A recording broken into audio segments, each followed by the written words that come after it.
Esse é o Capso e nós vamos falar agora sobre a situação na Ucrânia. Hoje, dia 5 de junho de 2023, são 8 horas da manhã aqui no Rio de Janeiro, 2 horas da tarde lá em Kiev, no momento que eu gravo esse vídeo. E a grande notícia de ontem é que, segundo fontes russas, a tal da grande ofensiva ucraniana começou ontem, né? Tudo bem que, segundo essas mesmas fontes russas, a ofensiva começou e já foi interrompida pelos russos. Vamos tentar entender o que está acontecendo realmente aqui. O que a gente sabe de concreto é que houve, de fato, várias ações ofensivas ucranianas aqui na região de Zaporizhia e Donetsk, né? Mas, vocês sabem, os ucranianos já vêm fazendo esse tipo de operação já há algum tempo, exatamente para preparar para a grande ofensiva. Pode ser que dessa vez já seja contraofensiva? Olha, pode ser até que já seja, mas também pode ser só um ataque pontual de testar ali as defesas russas na região, né? Basicamente, houve alguns avanços aqui na região de Velika Novosilka, né? Mas, além desse assunto, que lógico chamou muita atenção ontem, também teve um outro assunto que repercutiu bastante, que foi aqui em Bakhmut, né? Em Bakhmut, segundo o Prigozhin, os ucranianos retomaram Berivka, essa cidade aqui, ó, no norte de Bakhmut. Essa cidade, vocês sabem, os soldados do grupo Wagner já saíram de Bakhmut e, segundo o Prigozhin, né, deixaram a mão das tropas do exército russo, e as tropas do exército russo imediatamente começaram a fazer besteira e a perder posições aqui, né? Repara que, se realmente os ucranianos tomaram aqui Berivka, toda essa área aqui ao norte aqui, ó, fica comprometida para os russos. É muito pouco provável os russos conseguirem manter essa área aqui sem Berivka, né? Então isso aí chamou bastante atenção ontem. E, além disso, houve também uma briga bem feia entre o Prigozhin, o exército Wagner, e o exército russo tradicional, né? A gente já está falando há alguns dias que o Prigozhin reclamou que o exército russo minou as vias de saída para impedir que o grupo Wagner saísse de Bakhmut, né? Parece que ontem houve uma briga entre o pessoal do exército russo, o pessoal do grupo Wagner, que estava tirando as minas para passar com os blindados deles, e nessa briga o grupo Wagner prendeu um tenente-coronel do exército russo. É uma briga bastante feia no final das contas, né? Bom, aqui em Belgorod continua a ação aqui do grupo Legião Liberdade da Rússia e do grupo Corpo Voluntário Russo, né? A gente teve a atualização que também aqui em Graivoron parece que tem ações desses grupos também. Então eles continuam testando aqui as defesas russas nessa região. Aquela mesma ideia, né? Eu não acredito que seja uma tentativa de invasão clara, mas eles têm causado bastante danos. Ah, e Belgorod está sem luz, porque eles atingiram uma subestação lá em Belgorod, né? Pegou fogo aqui numa subestação lá em Belgorod, né?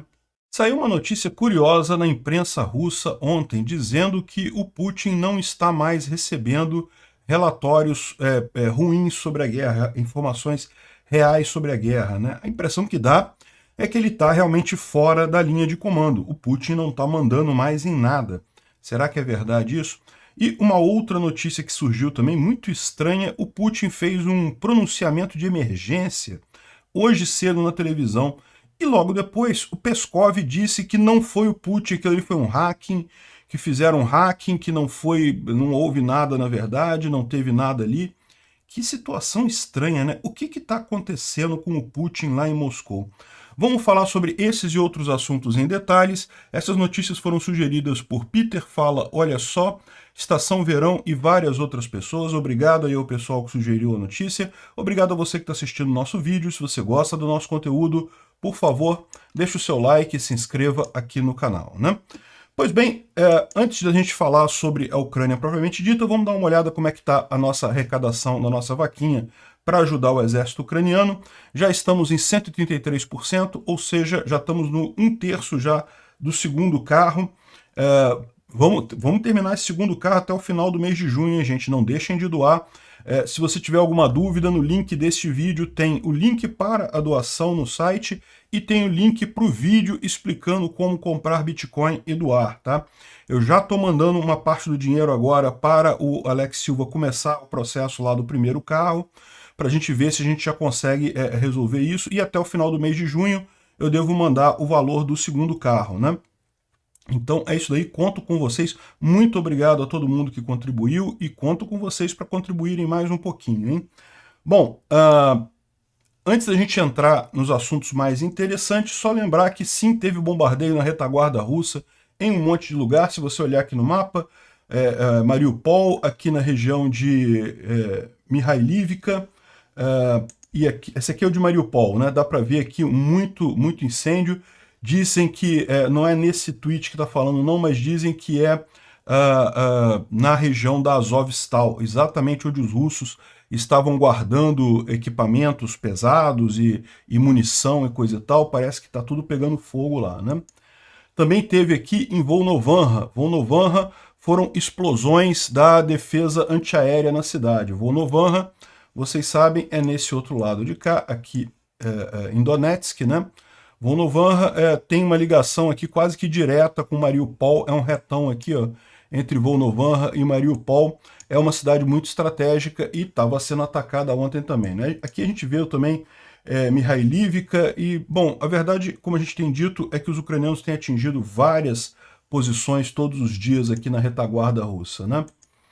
Bom, outra coisa curiosa foram 2 drones que caíram na região de Kaluga, que é mais ou menos no meio do caminho entre a Ucrânia e Moscou, né?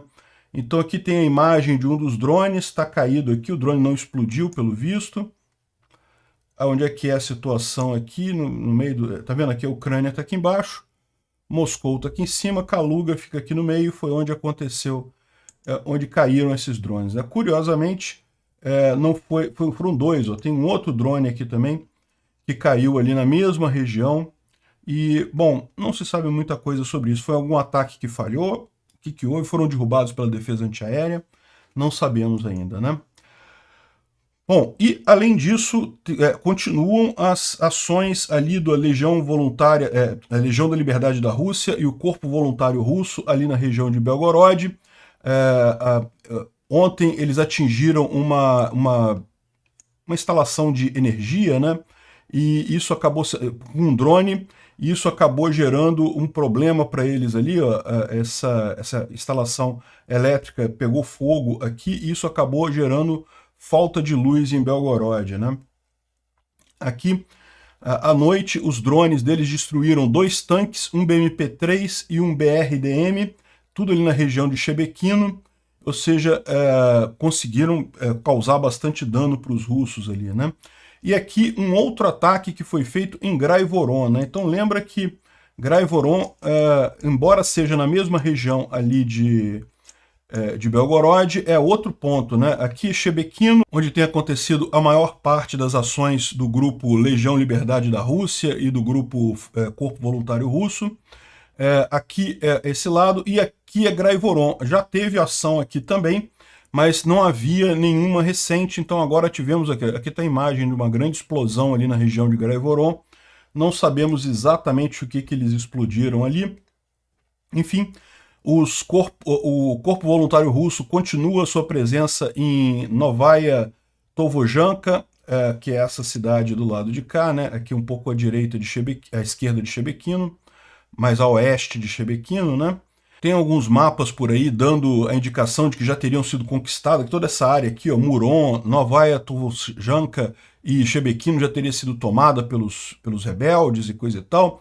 Mas eu não sei não, tá? O número de forças rebeldes aqui não é tão grande assim. Outra coisa importante que a gente falou ontem, o Corpo Voluntário Polonês está sim ajudando as ações aqui, mas o Corpo Voluntário Russo fez questão de destacar que eles estão apenas apoiando do lado da Ucrânia, ou seja, eles não chegaram a entrar na Rússia e fazer ações aqui. Estão ajudando como? Estão ajudando levando equipamento, levando munição, fazendo a logística de pessoas feridas, trazendo as pessoas feridas e coisa e tal, mas estão apoiando apenas aqui em Volchansk, na região da Ucrânia. Eles não entraram em território russo, né? É importante porque vocês sabem, tem todo um fator aí diplomático de... veja, isso aqui, quando a gente fala que poloneses, o corpo voluntário polonês atua aqui, não tem nada a ver com o governo da Polônia. É um grupo de poloneses que se uniu e estava fazendo isso, não tem nada a ver com o grupo, com o governo polonês ou Estado polonês, né? Mas isso pode criar alguns embaraços diplomáticos, então eles deixaram claro que quem está atuando aqui na região russa são exclusivamente russos contra o Putin. Agora, a grande notícia do dia de ontem, né, o que chamou a atenção realmente, saiu aqui na RIA Novosti. A RIA Novosti é uma rede de televisão lá na Rússia, né, muito grande, é talvez a maior rede de televisão deles lá de notícias.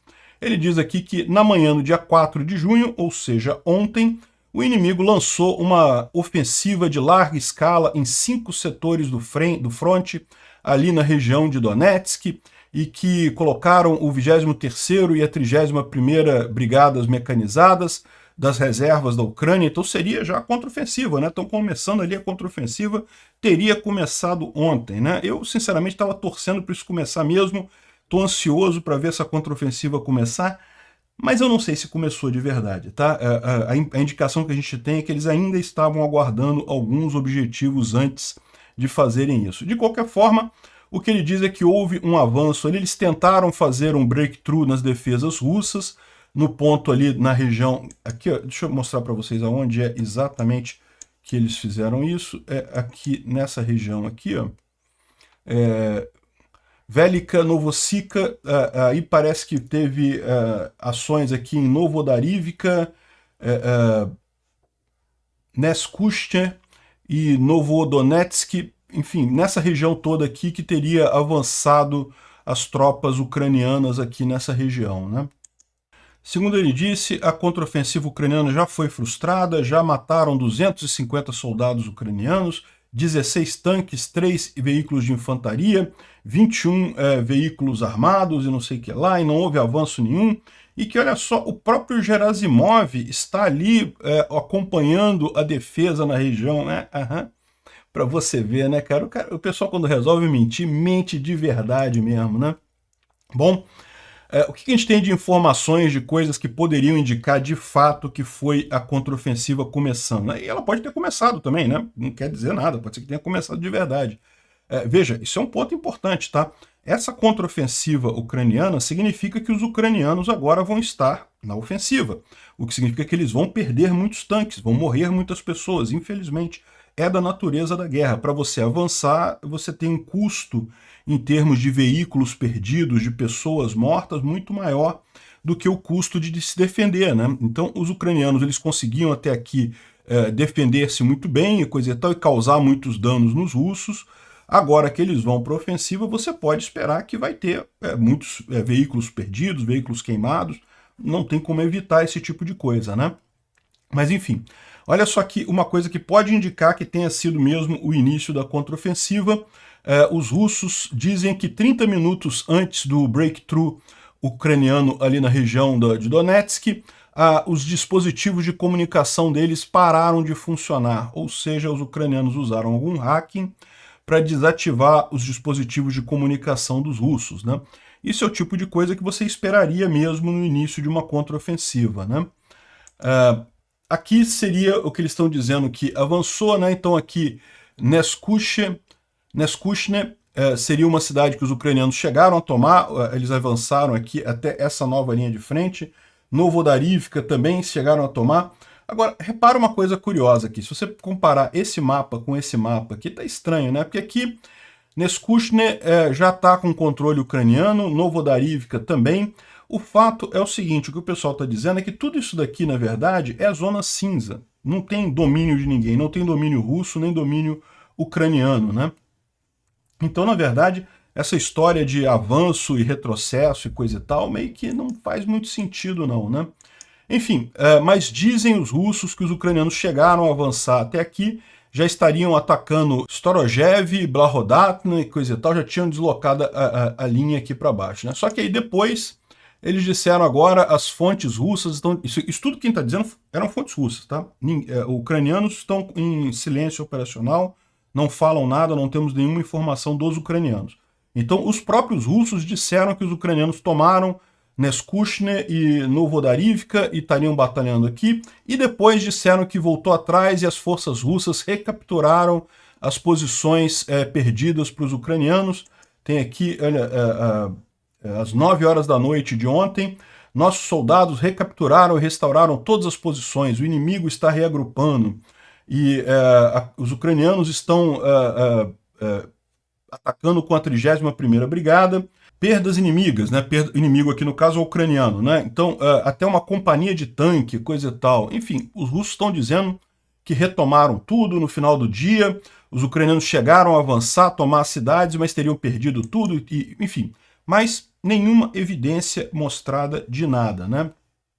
A única evidência que foi mostrada são 2 vídeos. Esse vídeo aqui, que é da mesma situação, e esse vídeo aqui, ó. Aqui, ó, esse vídeo aqui, vamos começar por esse de baixo aqui, que esse de cima aqui é só um detalhamento dele, né? Então aqui mostra uma coluna de veículos blindados avançando da Ucrânia ali, avançando. E é curioso porque são veículos blindados, mas não tem tanque, eles não estão liberados por um tanque. Então eles avançam um pouco, sofrem artilharia, né? A artilharia começa a atingir por isso daí, e aqui é uma visão de como é que está a situação ali, são esses mesmos veículos que sofreram o ataque aqui, e isso aqui aparentemente foi filmado por um ucraniano, tá? Olha só, vamos entender aqui.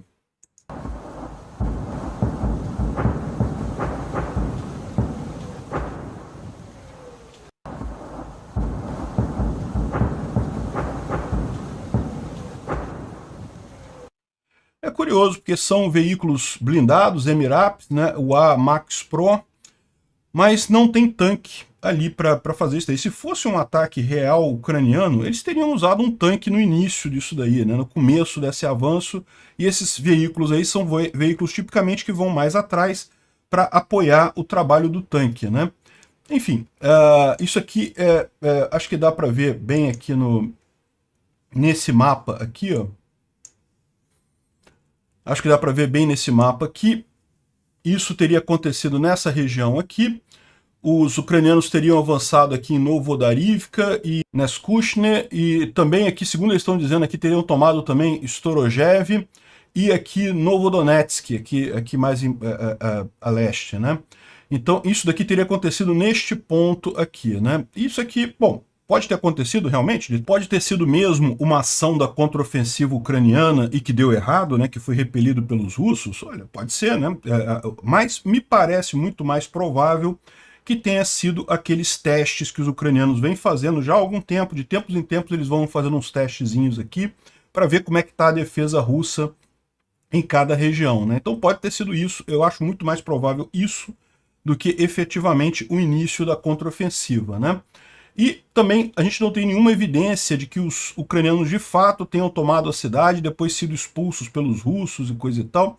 Isso faz muito mais sentido realmente um probe ucraniano, de entrar e sair, muito mais do que tentar segurar a cidade ou tentar avançar de qualquer forma, né? O local em que eles estão fazendo o ataque poderia fazer sentido em termos de estratégia, né? Entrar por aqui e usar o rio como um flanco para defender, né, um dos lados do ataque, de forma que eles só precisam se preocupar com o outro lado. Mas, enfim, não sabemos o que aconteceu aqui exatamente, né? É lógico, a BBC já está propagandeando, já está fazendo a propaganda russa, né? Não, a Rússia diz que já acabou. Contraofensiva ucraniana já era, já deu errado, os russos já conseguiram parar a contraofensiva ucraniana e coisa e tal. Mas logo aqui ele coloca o ponto central da coisa, né? As afirmações feitas pelo Ministério da Defesa russo não foram verificadas. Ou seja, é isso que eu digo. A gente não tem nenhuma informação de que essas cidades tenham sido tomadas mesmo, ou se foram tomadas, que foram retomadas pelos russos.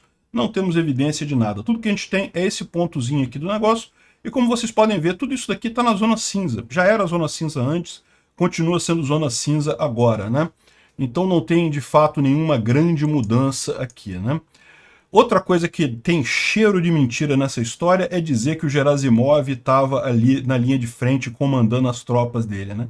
Primeiro porque seria uma coisa absurda o general ficar na linha de frente comandando defesa, isso não tem lógica nenhuma.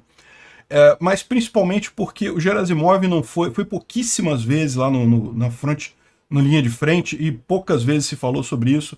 Ou seja, isso daqui parece muito mais propaganda dos russos para dizer que, olha só, não, nós impedimos a entrada ucraniana aqui, né? Pode ser que os ucranianos tenham feito só esse essa entradinha aqui mesmo, esse tentativa de ataque aqui, e aí eles colocaram informações sobre as cidades que tomou tudo, e não sei o que lá, e coisa e tal, para dizer que já era a contraofensiva ucraniana, que eles já resolveram a contraofensiva ucraniana, né?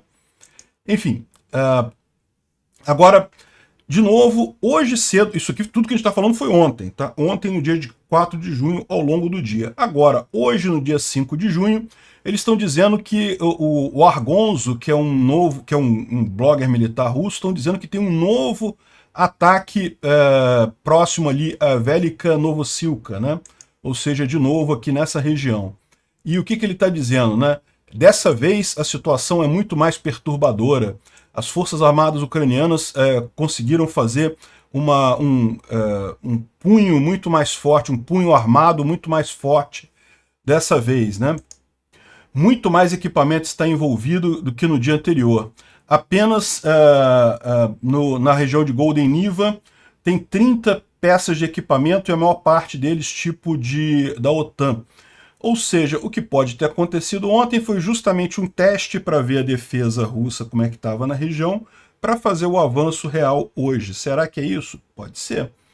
Enfim, essa opinião dele é compartilhada por vários outros bloggers russos. Aqui diz o Noel Reports aqui que múltiplos canais russos dizem que desde as 4 horas da manhã dessa manhã as hostilidades continuam ali na região de Velika Novosilka e que dessa vez parece que é muito mais preocupante a situação e coisa e tal.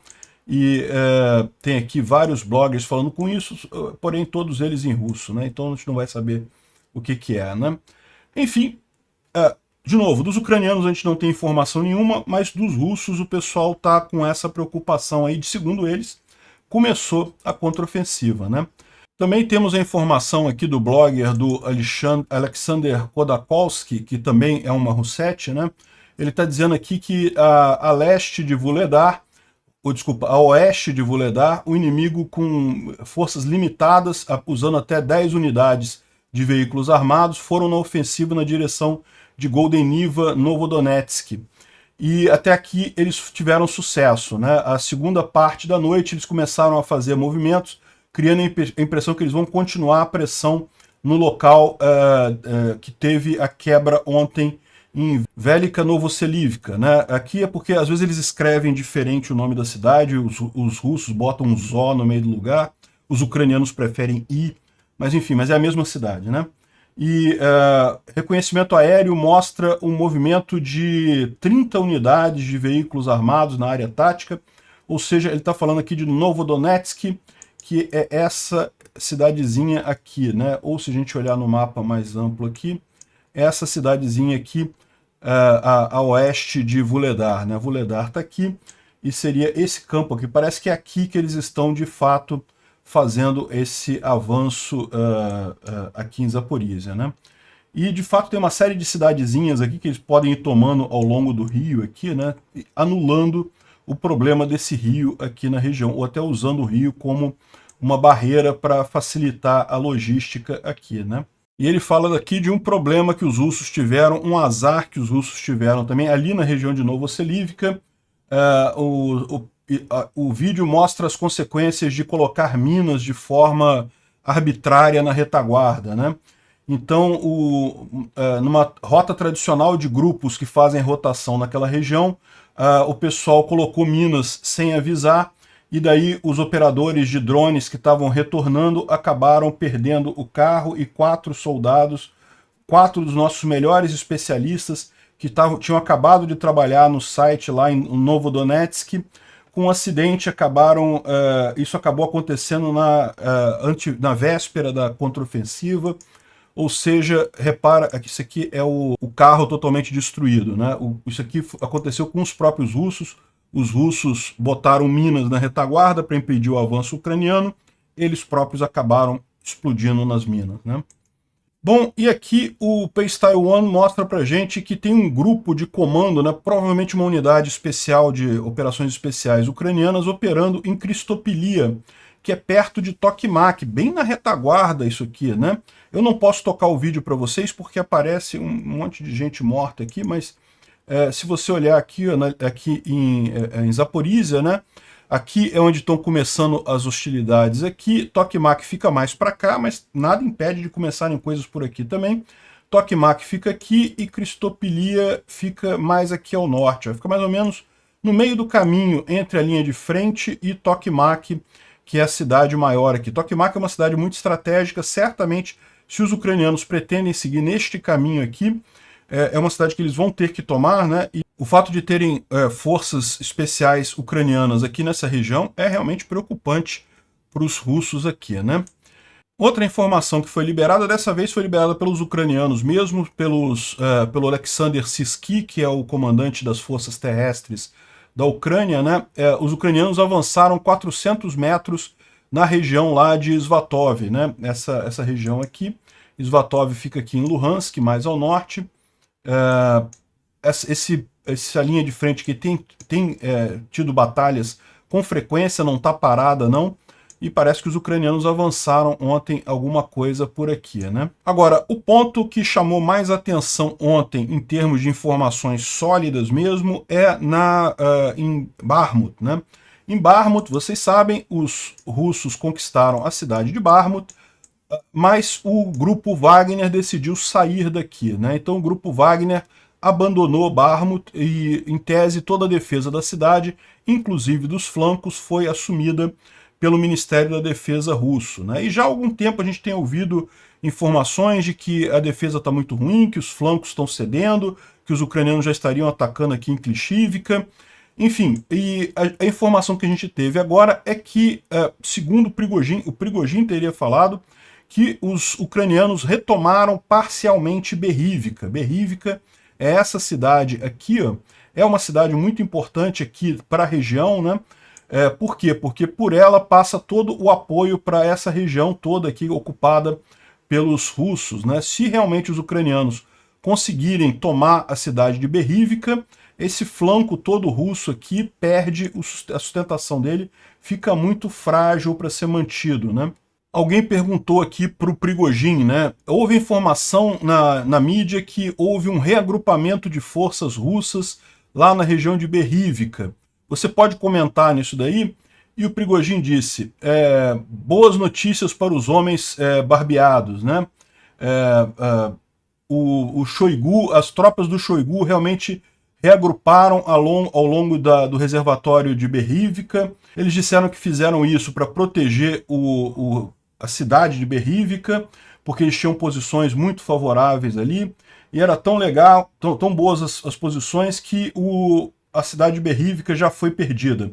As tropas estão na retaguarda, estão fugindo, uma vergonha. Shoigu, Gerasimov, eu peço que vocês venham para a linha de frente e né, façam o pessoal ir para frente, coisa e tal. E se você não conseguir fazer isso, morra como um herói, né? Ou seja, ele está criticando o pessoal. O que ele está dizendo, né?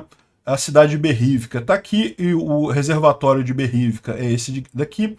E a informação que havia antes é que as tropas russas se reagruparam para proteger a cidade, né? Saíram da região do reservatório para proteger a cidade, mas segundo o Prigozhin, ele disse que não, que reagruparam mais atrás ainda e pelo menos parte de Berivka foi tomada já pelas forças ucranianas, né?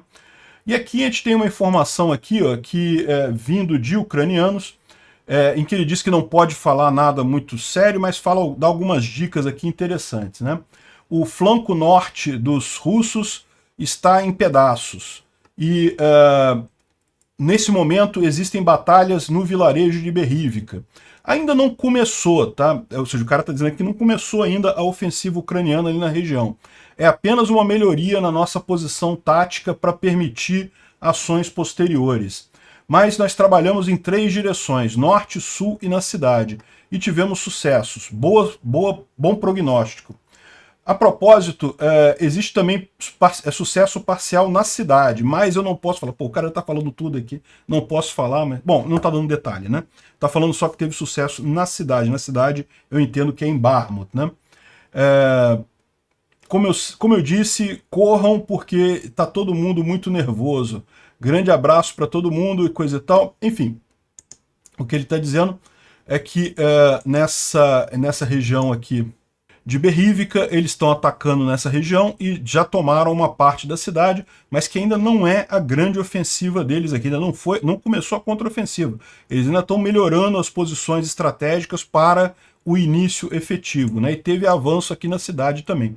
Vocês lembram que ontem a gente falou que havia indicações de que eles tomaram aqui o sudoeste aqui de Bakhmut, os ucranianos teriam retomado essa área aqui, né? Mas está todo mundo em silêncio operacional, então ninguém dá muitos detalhes sobre isso, né? O canal de Telegram russo está dizendo que as forças ucranianas também estão atacando na região de Soledar, ou seja, aqui em Bakhmut também, mais para cima um pouquinho, Soledar aqui, haveriam ataques ucranianos aqui nessa região. Exatamente aonde, a gente não sabe, mas teriam ataques ucranianos aqui, segundo os russos, né? Agora, essa parte aqui é a parte mais engraçada que aconteceu ontem ali na região de Bakhmut.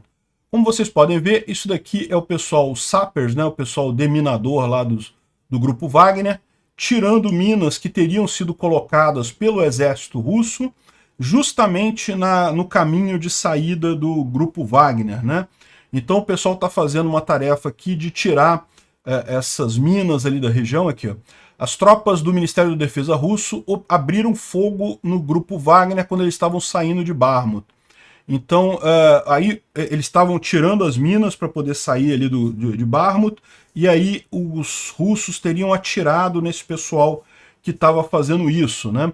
E daí, o que aconteceu? Os russos, aqui ele explica, um reporte militar confirma o grupo Wagner saindo e que as estradas estavam minadas próximo a Bakhmut, não apenas com a mina T-62, mas também com minas remotas, né? E o pessoal do grupo Wagner, que estava tirando as minas, foi atacado por um grupo de soldados russos, liderados por um comandante intoxicado. Isso é o que está dizendo o Prigozhin aqui, ó. E aqui o Prigozhin contando como é que foi isso daqui, né? Aí os soldados russos começaram a atirar no pessoal do grupo Wagner que estava tirando as minas, e o grupo Wagner retaliou, coisa e tal, dispersou o pessoal e acabou capturando o tenente-coronel comandante da unidade militar 13647, que estava no estado de intoxicação alcoólica. E tá aqui, ó, colocaram o tenente-coronel aqui para falar, o grupo Wagner capturou um tenente-coronel do exército russo e coisa e tal, e eu tô achando que essa guerra vai ficar bacana, hein? Essa guerra entre o grupo Wagner e o exército russo vai ficar muito legal daqui para frente, né? Esse tipo de vídeo aqui, como lembra o Tendar, ele é muito forte, né? Porque mostra que o grupo Wagner e o exército russo já estão um discutindo com o outro a nível físico, brigando diretamente mesmo. Isso daqui é uma humilhação para o exército russo, né? Fica feio esse tipo de coisa, né? Enfim, é excelente para a Ucrânia, ótimo no final das contas, né? Aqui mais uma informação que parece que os ucranianos estão bombardeando a cidade de Klishivka, né? Klishivka fica aqui ao sul de Bakhmut. Então, a gente sabe que já tem batalhas muito fortes aqui, os ucranianos já estão muito próximos aqui, essa área vermelha aqui não corresponde à verdade, mas parece que teve aqui, segundo eles, estão ganhando, os russos estão ganhando presentes como se fosse Natal, né? E muitas perdas, estão tendo muitas perdas, mesmo antes de entrar no combate direto. Bom, o Instituto para o Estudo da Guerra fala sobre o Corpo Voluntário Russo e a Legião Liberdade da Rússia, lá e a coisa de Belgorod, mas tudo isso daqui a gente já mencionou, não tem nenhuma novidade. E fala também sobre o ataque de drones que teve na noite do dia 4, na manhã do dia 4, na verdade. Vamos dar uma olhada aqui na linha de frente, não tem nenhuma grande alteração, até porque, lembra, esse aqui eles se referem-se ao dia anterior, então está com um pouco de atraso aqui, né? A gente imagina que nos próximos dias vai ter coisa bem mais animada. Aqui, ó, eles falam aqui do avanço ali na região de Velika Novoselivka. Aqui realmente está tendo muita batalha aqui, os ucranianos avançando. Enfim, é isso daí, nenhuma alteração significativa.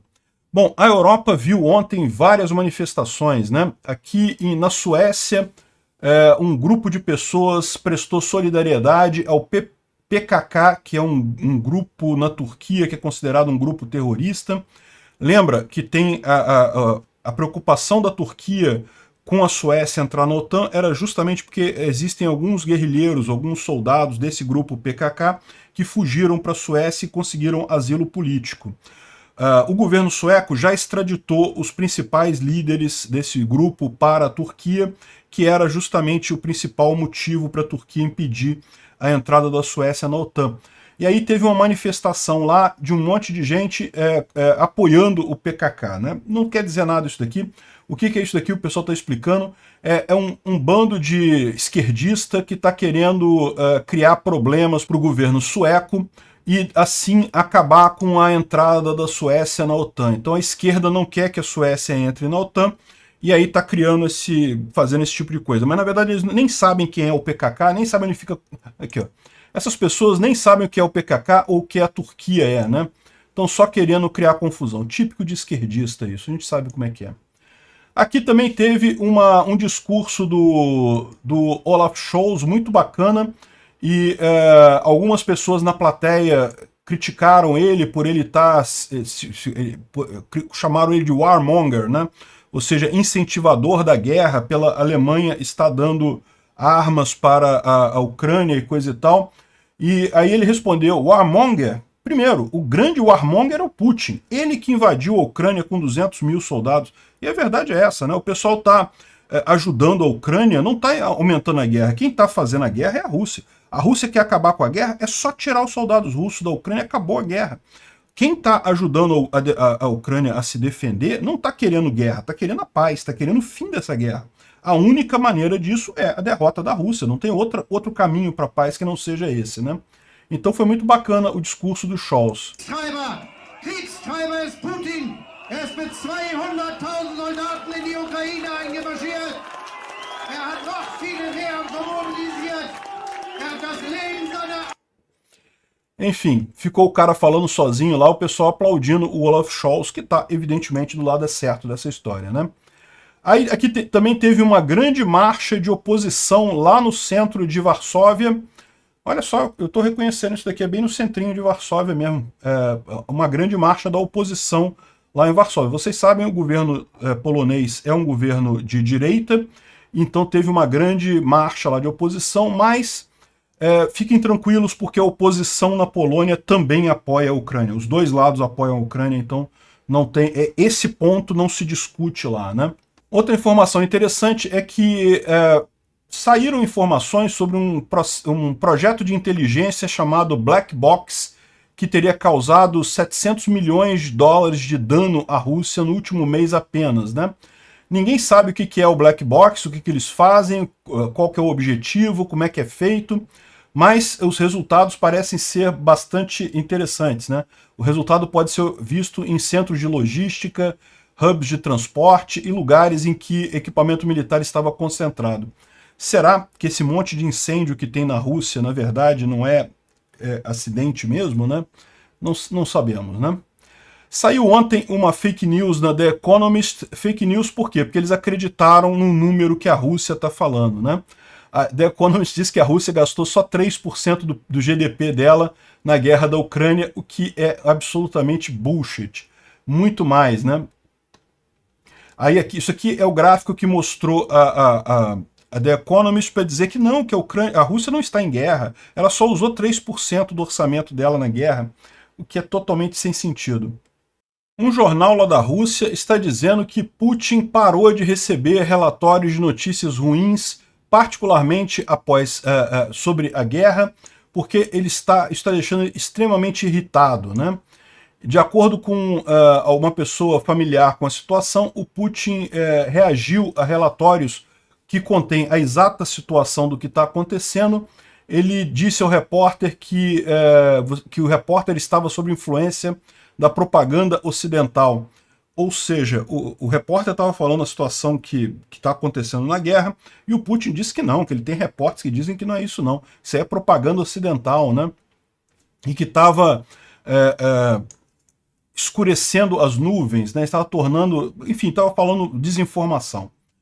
E Putin, ele mesmo, teria informação mais confiável de outras fontes que não coincidem com a informação providenciada pelos repórteres, né? A fonte diz então que o Putin simplesmente parou de receber más informações porque ele não gosta de ouvir isso. É uma coisa que eu consigo perceber facilmente acontecendo na Rússia. O pessoal está deixando o Putin numa bolha dourada, né? Para ele tudo está funcionando, tudo está dando certo e coisa e tal, enquanto isso a situação real é bem diferente, né? Olha só o que aconteceu hoje cedo, né? Isso aqui é a TASS, que é uma agência de notícias, está com um inglês meio quebrado aqui, porque eu estou usando tradução automática, mas o Peskov disse que um pronunciamento, uma mensagem de emergência mostrada em algumas redes de televisão era falsa, isso era resultado de hacking. Então, hoje, no dia 5 de junho, o presidente Putin não falou não fez nenhuma pronunciamento, nenhuma mensagem para a televisão ou rádio. O vídeo diz que apareceu em algumas redes, é hackeado, é produto de hacker. E os especialistas já estão lidando com isso, disse o Peskov, né? Não houve nenhuma mensagem. De fato, em algumas regiões houve um hacking, em particular um hacking na rádio Peace, em algumas redes de rádio, né? Agora isso já foi eliminado, já está tudo sob controle, e o curioso, lógico, eles não falam exatamente qual foi a mensagem aqui, mas evidentemente na internet já tem a informação, aqui ó, em Kursk, Belgorod, Briansk, nessas regiões da Federação Russa, o Putin disse num pronunciamento em rádio, ele pediu aos russos para evacuar o território devido à invasão da Ucrânia e anunciou uma nova mobilização, né? O Putin, numa voz em pânico, disse hoje às 4 horas da manhã que as tropas ucranianas haviam invadido o território russo e uma semana depois ainda tem hostilidades e coisa e tal. Ou seja, essa é a mensagem que eles estão se referindo aqui, né? Ah, mas o Putin, como é que fizeram uma mensagem do Putin? Bom, isso é fácil, o que tem de deepfake de voz aí é tranquilo. Ou então o Putin realmente falou essas coisas todas, né? E depois estão tentando corrigir a coisa, né? Parece que o Putin estava numa voz de pânico nessa situação. O que será que está acontecendo lá? A impressão que passa é de um certo descontrole ali na cúpula do governo russo. Obrigado por assistir o vídeo até o final. Além de curtir, compartilhar e se inscrever no canal, considere se tornar patrocinador com valores a partir de R$ 1,99. Clique no botão Seja Membro abaixo para saber as condições e vantagens de patrocinar o canal. Mais informações sobre o nosso projeto, visite nossos sites indicados na tela.